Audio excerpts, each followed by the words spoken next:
By default, in global settings recommendation options, product related category is selected. And if you want to select product by manually, then you have to simply select this. And from here, you have to enter the category. Let me just enter a category from here. Let me open jewelry, and you can add multiple category from here. Let me add multiple category. You can see that I have selected multiple categories. Okay.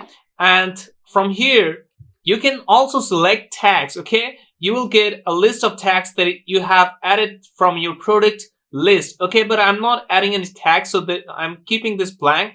And from here, you can filter the product randomly, which is default selected. And you can also filter product newest and oldest, from low price, from high price, best selling products, top rated products. And you can also view only the on sale products in your pop-up. If you want that, then you can simply check this box here, but I'm not going to check this box here. Okay. And you can also change the number of products you want to view in your Leo product recommendations pop-up. Okay.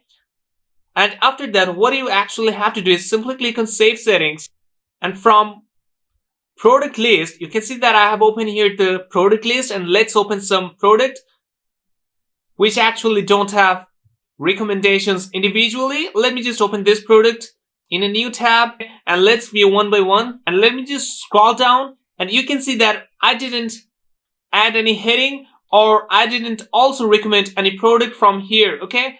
This will be recommend product to the user following the global settings. So let me just view this product.